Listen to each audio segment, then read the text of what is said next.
अच्छा, मैंने आपने जो पॉइंट रखा ना, पहले तो मैं उसको अप्रिशिएट करना चाह रहा था कि आपने जो पर्पस को और जो फाइनाइट बीइंग्स को आपस में जो कनेक्शन आपने बनाई, बहुत ही ज़बरदस्त पॉइंट है। मेरे ऑनेस्टली कभी ज़हन में उस तरह नहीं आया था।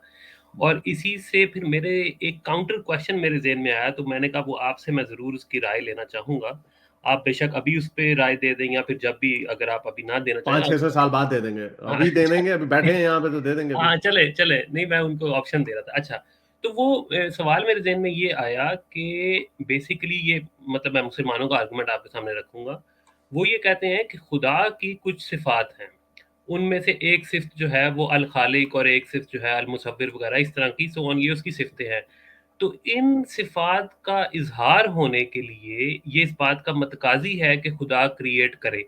तो ये खुदा का पर्पस नहीं बनता, ये उसकी सिफ़ात का मज़हर है। तो इसको आप फिर कैसे आंसर करेंगे कि आप क्या कहेंगे इस पे? अगर मैं अपना पॉइंट सही ब समझा। बहुत बहुत अच्छा सवाल है। देखिए, इसको मैं ऐसे देखता हूँ कि अगर आप गॉड को ऐसे डिफाइन करते हैं कि उसकी कुछ प्रॉपर्टीज़ हैं, जिस तरह आपने कहा सिफ़ात है, और वो विलिंगली अनविलिंगली उन्होंने एक्सप्रेस होना है, वो एक उसके कुछ टेंटिकल्स हैं जिन्होंने ग्रो करना है, गॉड के भी कंट्रोल में नहीं है वो, उससे बस वो हो जाना है। तो ओके, तो आप फिर, लेकिन वो जो अगेन ये जो इज ही ऑल सारी, पावरफुल देन? हाँ, ये जो सारा जो एंथ्रोपोमॉर्फाइजेशन है गॉड की, इरादा रखने वाली एक इंटेंशनल बीइंग की, एक इंटेंशनल एजेंसी की, वो तो कोलैप्स कर जाता है कि उसकी कुछ जिनको आप कह रहे हैं कि उसकी सिफात हैं, वो उसकी कुछ प्रॉपर्टीज हैं जो कि गॉड के भी कंट्रोल में नहीं है, उन्होंने बस मैनिफेस्ट हो जाना है। उसके बस एक वो, जिस तरह मैंने अभी ये टेंटिकल्स की एग्जांपल दी, वो ग्रो करने हैं, वो उसके कंट्रोल में नहीं है। हैविंग सेड दैट, हम इस चीज को भी याद रखें कि ये जो इरादा भी जो है, at the end of the day, वो भी फाइनाइट बीइंग के साथ उसका इतलाक हो सकता है। मैं इस पे भी ऑनेस्टली क्या कहते हैं सामने बात रख देता हूं, क्योंकि इरादे का भी तसव्वुर जो है वो पर्पस से अलहदा होकर नहीं उसको सोचा जा सकता। इंटेंशन भी एक सम is in the context of something in the future in time. तो वो इरादा रखने वाली, और कुरान के अंदर कई दफा आपने देखा होगा अरदना का टर्म इस्तेमाल होता है, ये जो लिटरली इरादा गॉड के इरादे का है, गॉड एक इंटेंशनल बीइंग है।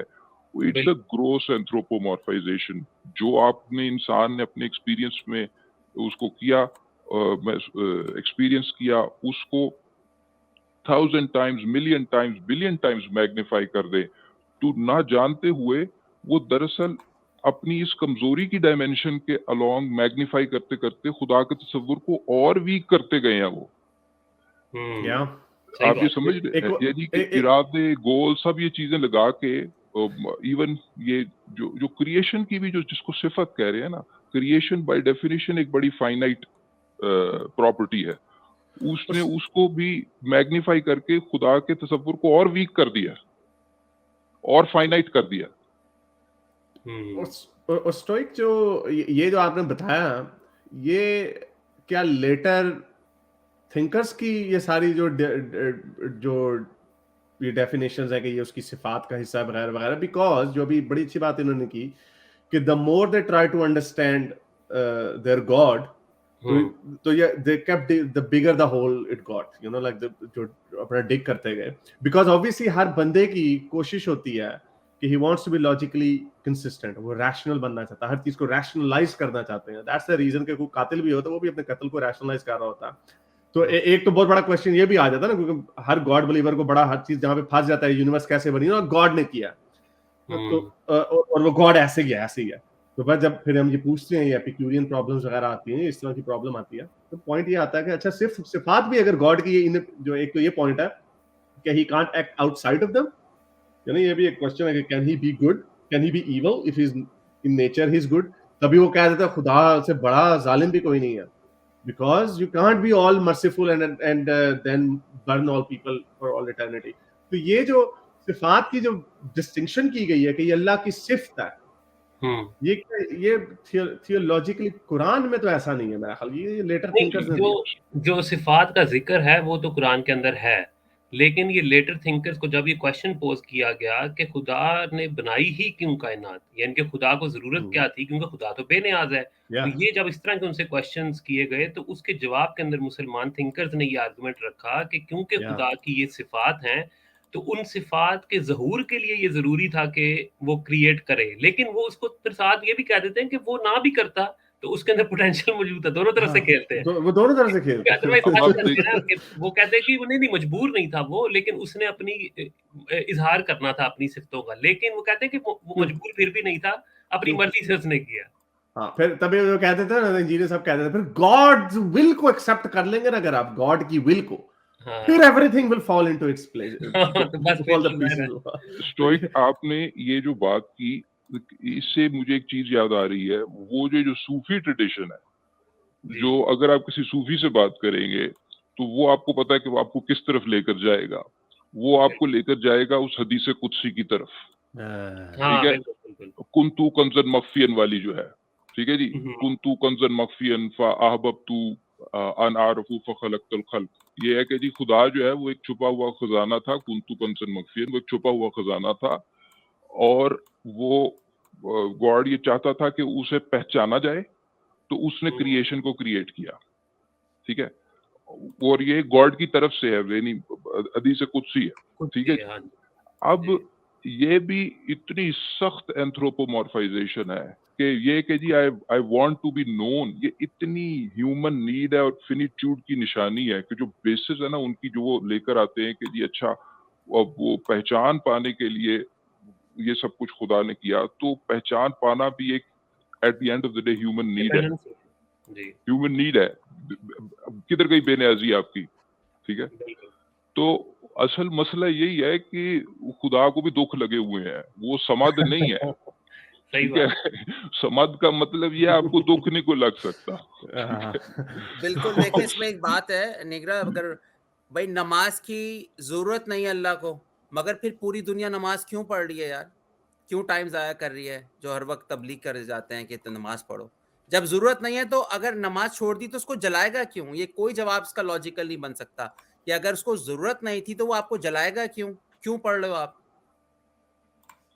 आप ये देखिए, एक बार आपको वो यानी वैसे तो हमें प्रोज में बात करनी चाहिए, वो क्लियर बात होती है, लेकिन मुझे एक शेर याद आ रहा है, वो ये है कि चूंकि जो आप पढ़ते हैं सजदों में और रुकू में, ठीक है, सजदे में आप क्या पढ़ते हैं, सुभान रब्बी अल आला, क्या पढ़ रहे हैं, खुदा की तारीफ कर रहे हैं, ठीक है, तो बिल्कुल। उसके कॉन्टेक्स्ट में है। और आपने वो ऑड नंबर ऑफ टाइम्स पढ़ना है, अगर हम एक्चुअल को 3 दफा पढ़ना है या 5 दफा पढ़ना है, ठीक है, 4 दफा पढ़ लिया एक्सेप्टेबल नहीं है। तो बिल्कुल। उसमें ये एक आपको शेर सुनाता हूँ, है तहसी की हवस में हुआ नादिम न खुदा भी, अच्छा, तहसी की हवस में हुआ नादिम न खुदा भी, दाद मांगी कभी दाद से पहले कभी दाद के बाद, वाह, वाह, वाह! ज़बरदस्त, ठीक ज़बरदस्त। है। यानी ऑड नंबर ऑफ टाइम्स दाद मांगी कभी दाद से पहले दाद के बाद, यानी दाद से पहले भी होनी चाहिए और दाद के बाद भी थोड़ी सी दाद होनी चाहिए, ताकि ऑड नंबर में रहे।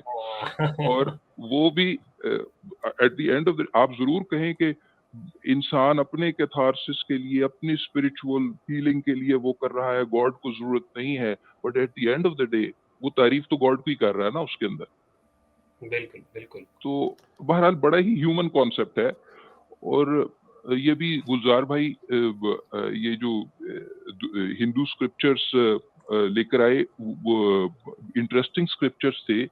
और लेकिन मैं ये भी आपकी बातों से देख रहा था, मैंने पिछले कॉलर्स तो नहीं देखे, लेकिन आपने अभी शायद लफ्ज़ इस्तेमाल किया हारिस, मूविंग पोस्ट का, कि वो गोल पोस्ट चेंज करते रहते हैं, कि आप उनके सामने कोई चीज पेश करेंगे तो वो उधर भी एक से बढ़कर एक आमदी बैठा हुआ है, ठीक है, ज्यादा बैठे हुए हैं। ज्यादा बैठे हुए हैं, ठीक है जी। वो आपकी चीजें कहेंगे अच्छा यार ये तो हिस्सा ही नहीं है हमारे डॉक्टरेट का, चाहिए तो हिस्सा ही नहीं है हमारे डॉक्टरेट का।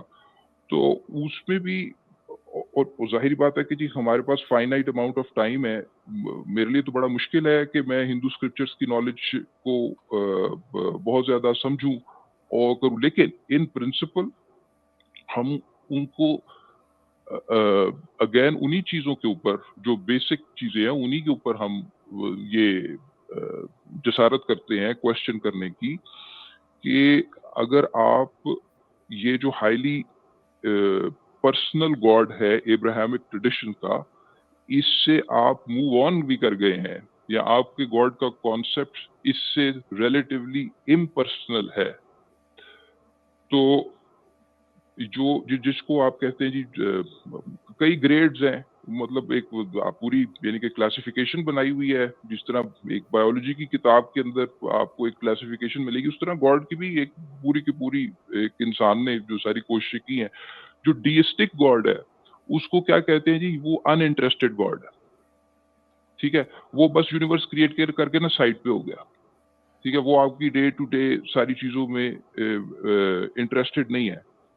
आपको लगता है कि ये एक कॉप आउट है या कि एक ऑनेस्ट थिंकिंग है, क्योंकि आपने इतना बड़ा इंटरेस्ट उसे एट्रीब्यूट कर दिया the creation of universe, and then you are finding a backdoor exit, यार वो तो डिसइंटरेस्टेड है।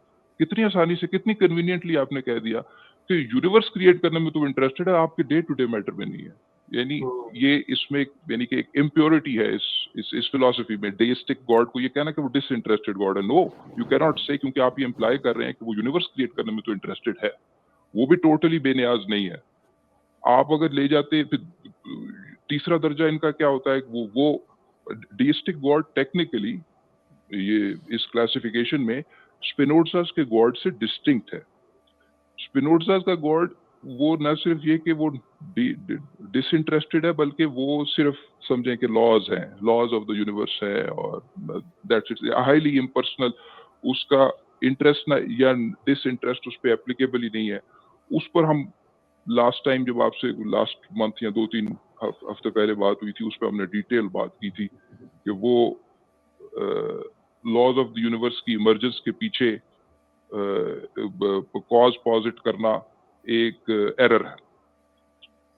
तो इसमें आप फिर क्या सब ये कहेंगे कि मुसलमानों का जो आर्गुमेंट है वो लॉजिकली ज्यादा कंसिस्टेंट है कि अगर उसने कोई तख्लीक की है तो वो फिर इररेलेवेंट नहीं है उस तख्लीक से, वो उसके अंदर बाकायदा मॉनिटर भी करता है, हिस्सा भी लेता है। मैं वो उसकी जो और इश्यूज हैं उसको मैं अभी साइड पे रख के, वो तो जाहिर है हम जानते हैं उन इश्यूज को भी, लेकिन आर्गुमेंट के अंदर जो लॉजिकल कंसिस्टेंसी है वर्सेस एन इररेलेवेंट गॉड, वो इस वजह से बड़ा अच्छा पॉइंट है स्टोइक आपका, वो इस वजह से कि मुसलमानों का गॉड है ही बहुत इंसान के बहुत क्लोज है, तो फिर उसको तो ये मसले होंगे ना, वो तो करेगा, वो तो सोचेगा कि जी अच्छा आप क्या कर रहे हैं शाम के टाइम, रात के टाइम क्या हो रहा है, वो तो आपकी पर्सनल लाइफ में घुसेगा जिस तरह इंसान घुसते हैं।